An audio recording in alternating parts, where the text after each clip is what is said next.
அஸ்ஸலாமு அலைக்கும். இன்றைக்கி இந்த வீடியோவில் என்ன பார்க்க போகிறோன்னு பார்த்தீங்கன்னா, சடனாக ஊருக்கு போகலான்னு சொல்லிட்டு ஒரு பிளான் போட்டிருந்தோம்.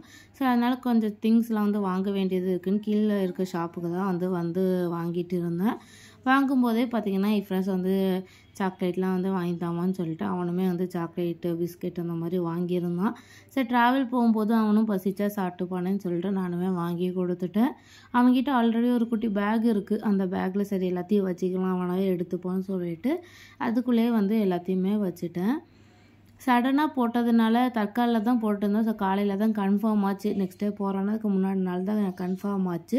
சரி என்ன பண்ணலாம் அப்படின்னு யோசிச்சு இருக்கும்போது தான் சரி ஃபஸ்ட்டு ஹாஸ்பிட்டல் போயிட்டு பிள்ளைகளுக்கு காட்டுற டாக்டருக்கு அவங்கக்கிட்ட போயிட்டு இந்த இருமலுக்கு அப்புறம் பேராசிட்டமல் இதெல்லாம் வந்து போய் வாங்கிட்டு வந்திருந்தேன். அதுக்கப்புறம் ஒரு ஈவினிங் கிட்ட பார்த்தீங்கன்னா பிள்ளைகளுக்கு பெருநாள் ட்ரெஸ்லாம் பார்த்திங்கன்னா அந்த டைமில் தான் போய் எடுப்போம். ஒரு 2 நாள் முன்னாடி அந்த மாதிரி தான் வந்து பெருநாளுக்கு ட்ரெஸ் எடுப்போம். இந்த வாட்டி பெருநாள் வந்து ஊர்லேயே இருந்துட்டு வரலாம், பெருநாள் முடிஞ்சதுக்கப்புறம் ஒரேடியாக வந்து கேரளா வரலாம் அப்படின்னு சொல்லிட்டு பெருநாளுக்கும் வந்து ட்ரெஸ் எடுத்துகிட்டு போகிற மாதிரி ஆயிடுச்சு. ஸோ மதியானம் கிட்ட வந்து ஹாஸ்பிட்டல் வேலையை முடிச்சுட்டு ஒரு ஈவினிங்க்கு மேலே பார்த்திங்கன்னா பிள்ளைகளுக்கு வந்து ட்ரெஸ் அப்புறம் எனக்கு ட்ரெஸ் எல்லாமே வந்து எடுக்கிறதுக்கு போயிருந்தோம். ஸோ அதெல்லாம் வந்து தனி கவரில் வச்சுட்டேன். ஏன்னா அந்த பெருநாள் டைமில் தானே எடுப்போம்னு சொல்லிட்டு கவராகவே வச்சுட்டேன்.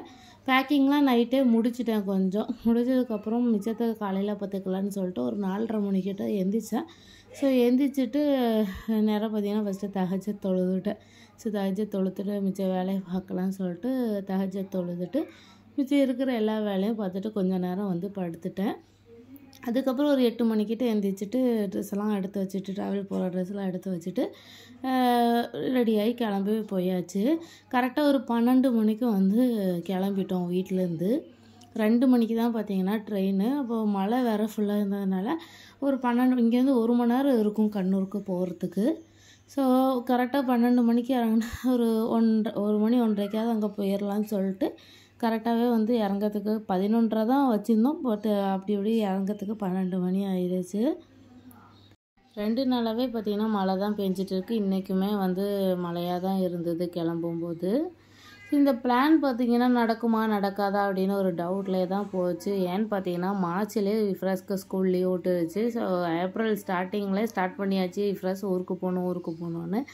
எதுக்குடா ஊருக்கு போகணுன்னா அவன் ஊருக்கு போகணுன்னு மட்டும்தான் சொல்கிறாங்க. சரி அவனுக்கு பிடிச்சிருக்க போல் லீவில் தானே போக முடியும்னு சொல்லிட்டு ஊருக்கு போகணுன்னு இப்படி பிளான் போட்டுகிட்டே இருக்கோம். 2 மைண்டாக இருந்தது, போகணுமா வேணாமா இப்படியே போயே வந்து ஏப்ரல் ஃபுல்லாகவே அப்படியே போயிடுச்சு. ஸோ மே ஸ்டார்டிங் பார்த்திங்கன்னா ஊருக்கு நம்ம இப்போ தானே போயிட்டு வந்திருக்கோம், நம்ம பேசாமல் வந்து மெட்ராஸ் போகலான்னு சொல்லிட்டு மாமா வீடு இருக்குது. வெளியில் என்ஜாய் பண்ணுறதுக்கும் நிறைய இடம் இருக்குது, பின்ன ஃபேமிலிஸ்லாம் இருக்குது, எல்லாரையும் பார்க்கலாம் அப்படின்னு சொல்லிட்டு ஒரு பிளான் இருந்தது.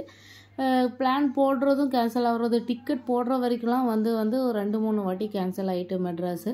நம்மளுக்குமே வந்து என்னடா லக்கேஜ் பேக் பண்ணுற அளவுக்கு போகிறோம், கேன்சல் ஆகிடுது. அதுக்கப்புறம் டிக்கெட் போடணும், நாளைக்கு டிக்கெட் போடணுங்கும்போது இன்றைக்கி நைட்டு வந்து கேன்சல் ஆகிடுது. அந்த மாதிரி வந்து நிறைய விஷயங்கள் வந்து நடந்துச்சு. ஸோ கடைசியாக பார்த்திங்கன்னா சரி பெருநாளுக்கு ஒரேடியாக ஊருக்கு போயிட்டு வந்துடும் அப்படின்னு சொல்லிட்டு ஊருக்கு வந்து நாங்கள் கிளம்பியிருந்தோம். அப்படி தான் இந்த பிளான் வந்து சக்ஸஸ் ஆகிடுச்சு. ஸோ கரெக்டாக ஒரு 1:30 மணிக்கு பார்த்திங்கன்னா இதுக்கு வந்துட்டோம், ரயில்வே ஸ்டேஷன் வந்துட்டோம், கண்ணூர் ரயில்வே ஸ்டேஷனுக்கு வந்துட்டோம். என் ஹஸ்பண்ட் தான் விடுறதுக்கு வந்திருந்தாங்க. ஸோ ட்ரெயினுமே கரெக்டாக வந்து 2 மணிக்கு வந்துடுச்சு. அதுக்கப்புறம் நாங்கள் வந்து கிளம்பிட்டோம். அதுக்கு இந்த கோயம்புத்தூர் தமிழ்நாடு கொஞ்சம் தொடும் இல்லையா, அது வரைக்குமே பார்த்திங்கன்னா சரியான மழையாக தான் இருந்தது.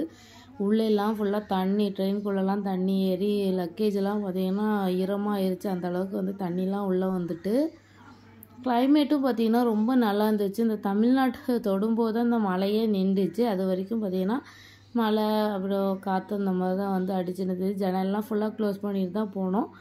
ஸோ அந்த மாதிரி தான் வந்து இருந்துச்சு. ஸோ இது பார்த்திங்கன்னா வியூலாம் பார்த்திங்கன்னா அந்த மலையில் அப்படி பனி இறங்கி பார்க்கறதுக்கு ரொம்ப சூப்பராக இருந்துச்சு. வீடியோவில் கூட அந்த அளவுக்கு தெரில, நேரில் பார்க்கும்போது பார்த்திங்கன்னா அவ்வளோ சூப்பராக இருந்தது. நான் பிள்ளையை கையிலே வச்சுட்டு இருந்ததுனால எனக்கு வந்து ஒழுங்கா எடுக்க முடியல. ரொம்ப க்யூட், ரொம்ப நல்லா இருந்துச்சு பார்க்கறதுக்கு. அந்த வியூ பார்த்திங்கன்னா ரொம்ப பீஸ்ஃபுல்லாக அப்படி இருந்துச்சு. நான் வந்து மழை நின்றுட்டு பட் வந்து காற்றுலாம் அடிச்சுட்டு இருந்தாலும் வந்து அந்த வியூ பார்க்கறதுக்கு வேண்டிய ஜன்னலை வந்து ஓப்பன் பண்ணிவிட்டு இப்படியே பார்த்துட்டு வீடியோ எடுத்துகிட்டு வந்திருந்தேன். உங்களுக்கு வீடியோ பார்க்கும்போதே தெரிஞ்சிருக்கும். அதுக்கப்புறம் வந்து பார்த்திங்கன்னா நைட்டு வந்து அப்படியே கொஞ்சம் நேரம் வந்து அப்படியே போயிடுச்சு டைம். வந்து எல்லோரும் வந்து இங்கே பக்கத்துலலாம் ஹிந்திக்காரங்க எல்லோரும் இருந்தாங்க. ஸோ அவங்க பேசிட்டு சிரிச்சிட்டு வந்து இப்படியே வந்து நைட்டும் ஆயிடுச்சு. நைட்டும் வந்து தூங்கிட்டோம். காலையில் கரெக்டாக 4 மணிக்கு பார்த்திங்கன்னா திருநெல்வேலியில் வந்து இறங்கிட்டோம். ஸோ திருநெல்வேலியிலேருந்து பார்த்திங்கன்னா காருக்கு தான் வந்து சொல்லியிருந்தோம். கரெக்டாக வந்து ஒரு 4 மணிக்கு வந்து பாப்பாவில் லக்கேஜெலாம் தூக்க முடியல. ஸோ அதனால் லக்கேஜ் தூக்கம் இல்லையா, ஸோ அவங்கள வந்து கூட்டிகிட்டு அப்படி கார்கிட்ட வரைக்கும் வந்துட்டு கார்லேயுமே ஏறிட்டோம். நாங்கள் இப்போ வந்து பார்த்திங்கன்னா பெருமா வீட்டுக்கு தான் போகிறோம். வீட்டில் வந்து இன்னும் க்ளீன் பண்ணல. கொஞ்சம் தூசியெல்லாம் இருக்கும் இல்லையா, 6 மாதக்கிட்ட ஆகுது. ஸோ அதனால் க்ளீன் பண்ணிவிட்டு ஒரு அடையே வந்து காலையில் கொஞ்சம் நைட்டோ இல்லை ஒரு நாள் தங்கிட்டு அப்படியே போகலான்னு சொல்லிட்டு பெருமா வீட்டில் தான் வந்து நேரம் வந்து இறங்கணும். ஸோ இதுக்கப்புறம் அடுத்தடுத்து என்ன நடந்துச்சு அப்படிங்கிறத வீடியோவில் அடுத்தடுத்து நெக்ஸ்ட் வீடியோவில் போடுறேன். உங்களுக்கு இந்த வீடியோ பிடிச்சிருந்தா லைக் அண்ட் ஷேர் பண்ணுங்கள். அண்ட் மறக்காமல் என்னோடய சேனலை சப்ஸ்கிரைப் பண்ணாமல் பார்த்துட்டு இருக்கீங்கன்னா சப்ஸ்கிரைப் பண்ணிக்கோங்க. கூடவே பக்கத்தில் இருக்க நோட்டிஃபிகேஷன் பெல்லும் ஆன் பண்ணிக்கோங்க. அப்போ தான் நான் ஒரு வீடியோ உங்களுக்கு நோட்டிஃபிகேஷனில் வரும், வீடியோ மிஸ் ஆகாது.